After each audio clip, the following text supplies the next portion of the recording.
Namaskar. Today I am going to tell you the next subsequent part of my autobiography, Moor Jiban Moor Katha, regarding the marriage ceremony of my elder sister. So listen, and if anything wrong, excuse me. সেইদৰে মনৰ বেজাৰেৰে বেপা বজাই বজাই নামতীসকলৰ পিছে পিছে অভাতনি পালোহি।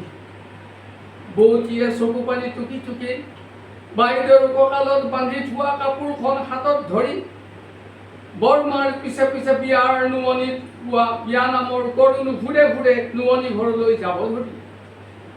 নুমনি ঘৰত বাইদেউক কেইবাপাকো বিয়া নামৰ চেৱে চেৱে ঘূৰালে আৰু চাৰিটা কলপুলিৰ লগত ইকৰাৰ চাৰিডাল বান্ধি থোৱা নুমনি ঘৰটোৰ মাজতে পাৰি থোৱা তামুলী পীৰাখনত বহুৱালে আৰু মাহ হালধিৰে আমাৰ বাইদেউক নোৱালে ধোৱালে আৰু দৰা ঘৰৰ পৰা দিয়া প্ৰধান পাট কাপোৰযোৰ পিন্ধালে, কপালত আৰু হেউতাত সেন্দুৰ দিলে।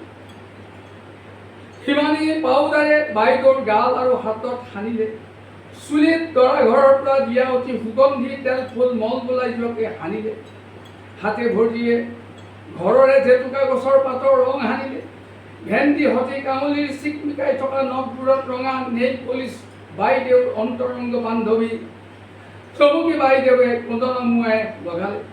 বাইদেউক আগত ৰাখি নামতীসকলে জাউৰীয়ে জাউৰীয়ে মণিকূটৰ কাষতে থকা কোঠাটোত এনেদৰে সদায় পৰাই গাবলৈ ধৰিলে। ইতিমধ্যে ৰাতি প্ৰায় ৯টা বাজিছিল। আমাৰ ঘৰৰ আগফালে আৰু পিছফালে থকা প্ৰকাণ্ড ৰভাখনত বিয়া খাবলৈ অহা অজস্ৰ মানুহৰ আনন্দত দলদুপ হেন্দলদুপ। আৰু ক'তো মাত শুনিবলৈ নাই। ৰভা কেইখন পেট্ৰমাক্স লাইটেৰে অৰ্থাৎ আমাৰ ঘৰৰ বাহিৰে ভিতৰে চাৰিওফালে পোহৰাই ৰাখিছে।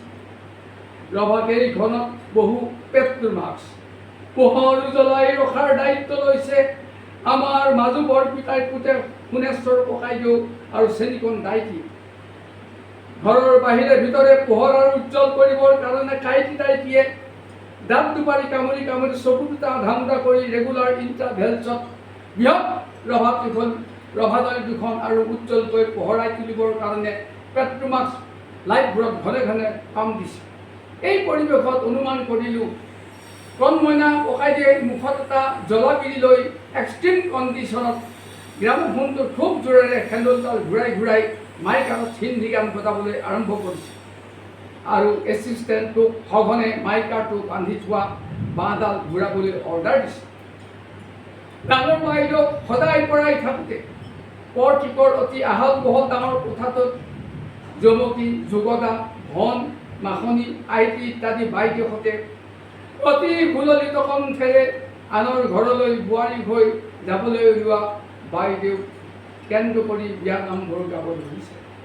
বিয়া নামবোৰ ঘূৰি বাইদেৱে কইনা হাতেৰে মাজে মাজে হুক হুকাই কালি উঠিছে। জয়ঢালৰ কাষতে বৌতীয়ে পেলনি ৰঙিলী পালতি খুৰীৰ সৈতে চূৰত ঘনে ঘনে ফুপি চকু পানী টুকি কান্দিব ধৰিছে। দেউতাই লাহেকৈ বিচনাত বেজাৰ মনেৰে বাগৰ দিছে।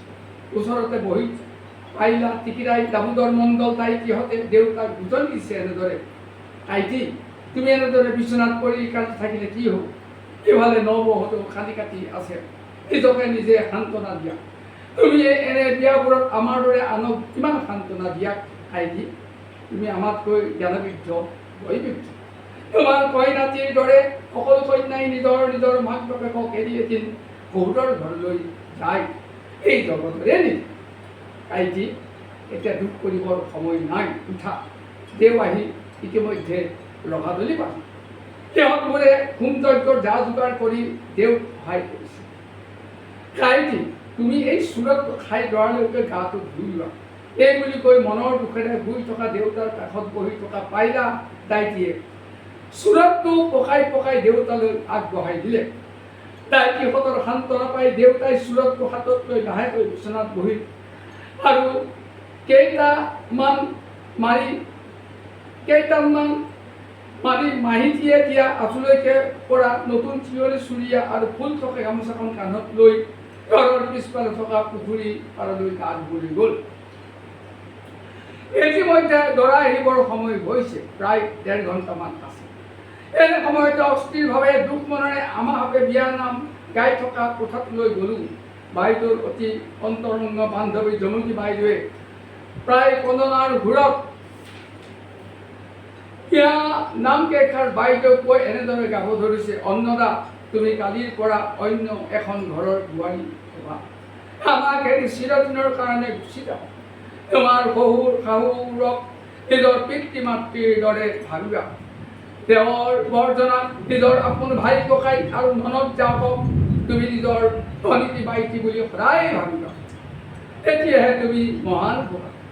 এনেদৰে অতি বেজাৰেৰে গোৱা বিয়া নামবোৰ শুনি কথাটোৰ চুকৰ পৰা কহি নাথাকে থকা ডাঙৰ বাইদেউক ঘনে ঘনে ফেকুৰি ফেকুৰি কান্দি থকা দেখিলোঁ। আমাৰ হ'ব এনে অৱস্থাতে ভিতৰি বহু কান্দি, খালী কান্দনৰ শব্দ নহ'ল। মাত্ৰ চকুৰ পানীৰে কোঠাটোৰ ভিতৰত উজ্জ্বলতাৰে জ্বলি থকা পেট্ৰোমাক্সটো জলত ৰহক দেখিলোঁ। Thank you very much. Today let me to stop. And next, another day, I will continue the subsequent next part of my autobiography regarding the marriage ceremony of my eldest sister.